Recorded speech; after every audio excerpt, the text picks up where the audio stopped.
where it ended. Dan Orlovsky, the game of the night. Bucks hosting the Saints, and a legendary quarterback matchup. 84 years combined between them.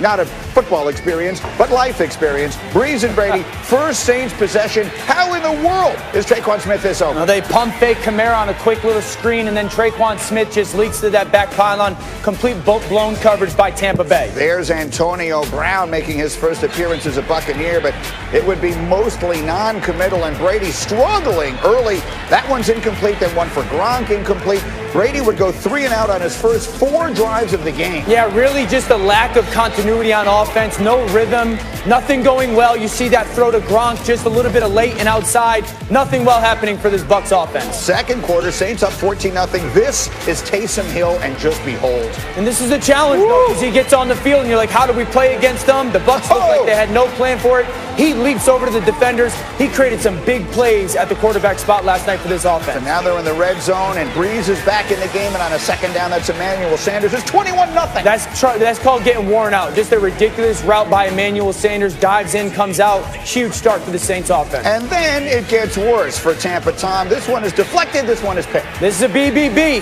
Bad break, bro. This is just a screen pass. Get the defensive lineman's hands down. Offensive lineman.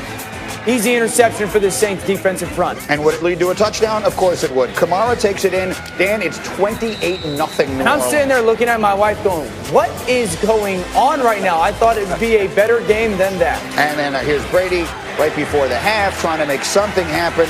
It just couldn't go worse. 31-0 New Orleans at halftime. Third quarter, same score. After forcing a Saints turnover, Brady looking for Gronk in the end zone. Rex, did he ever drop one like this when you coached against him? No, he did not, Greeny.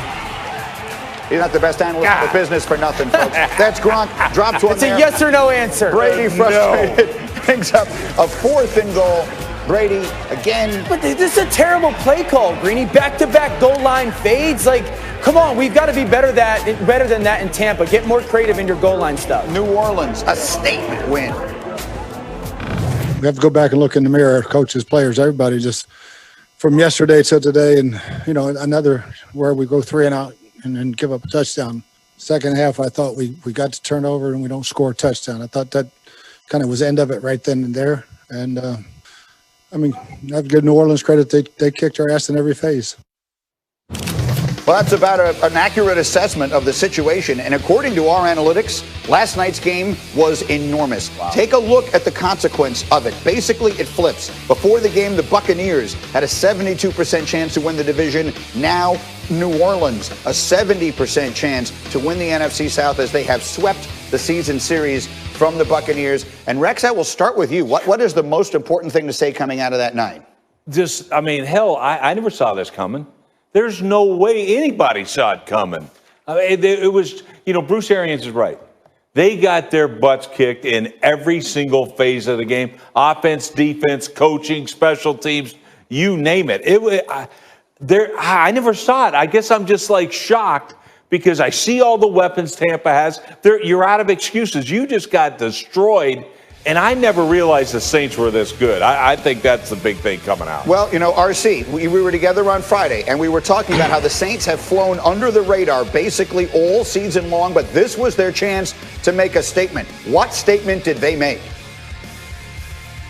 Well, we knew what this game was going to be, Greeny. We knew one of these teams had a championship defense. We knew that one of these plus 40-year-old quarterbacks had been balling all year and was playing at an MVP level. We knew that one team was getting its Pro Bowl wide receiver back and a former wide receiver that used to play for the Pittsburgh Steelers. We knew that team would win.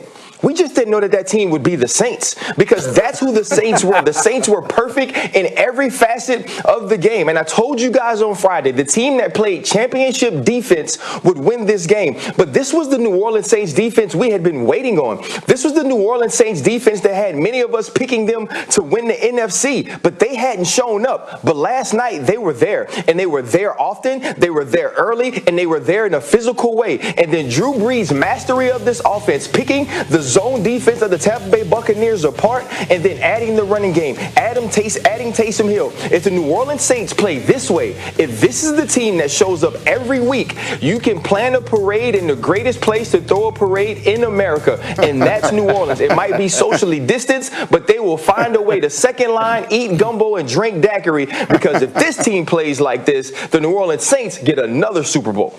Yes, so last night is about the Saints first and foremost. Period, new paragraph. What happened to Tampa last night? I know you had a lot of questions. I've seen in the NFL this year. And I've watched every snap of Jets football. So that's saying a lot. The worst game plan I have seen in the NFL this season. Go to the first play of the game. The first play of the game, you got your rookie right tackle, Tristan Wirfs. You know what? Let's block one of the best defensive linemen in football, Cam Jordan, with them. That's a bad start. Don't ask your rookie tackle to start a primetime game like this, as well as he's been playing. And then their second, third down of the game, they quick snap the ball. They're not ready, trying to catch somebody off guard, and the ball comes out of Brady's hands. Their third snap of the game, they try to take a shot on first down. This is the image that I remember. Brady having to get helped up off the ground last night, because that's the difference of the game. The reality is this, guys. Brady is Tampa Bay's crown jewel. If you do not protect your crown jewel, you don't have a chance. You're not good enough as a coaching staff. When Brady was in New England, it was about diversity, different game plan every week, how to protect them, all that stuff. This week, it's line up, we're going to play the same game plan. We're going to play the same game plan. This is 2 weeks in a row, Bruce Arians. This is 2 weeks in a row, Byron Leftwich, where your game plan has stunk. It has to get better. Start to use different formations. Use some motion. Protect your quarterback better, because if you don't, you're not going to win what you should, and that's the Super Bowl. It's a point well taken, Rex. We just saw them on national TV twice in 6 nights. Right. They could easily have lost that game to the Giants, and they got crushed last night. What do we say about the Bucs today?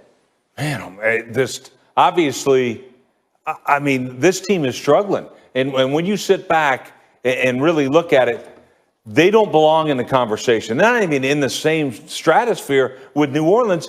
But we all forgave them after the Giant game. Right. We all said that, hey, they got a great defense. They got all this. And we were right when we said it. It's just the wrong team showed up. The Saints were everything that we thought Tampa was. Right. And man, oh man, I mean, Tampa right now, where do you go back? Look, this team could have lost to the Chargers. They could have lost to another bad football team. I'm sorry, but they do have Tom Brady. He's had some great moments, but he's had some bad ones, too. RC, when they've looked good, they've looked very good, but there have been so many occasions where they've, nothing like last night, but there have been a lot of occasions this year where they've looked much less than good. What's your assessment of Tampa today? My assessment of them is they're still a team trying to find themselves. They're a team that's still picking up new players. And I think the other part that's starting to worry me is every time the Tampa Bay Buccaneers play bad, we crush Bruce Arians and we crush the coaching staff. And coaching staffs are very important. Coaching staffs get the teams ready to play, but you still have to execute. But every time they play well, oh, look at the Tom Brady effect. Look at the way that they rebounded after the Chicago Bears game and were able to go penalty free. That's what Tom Brady does.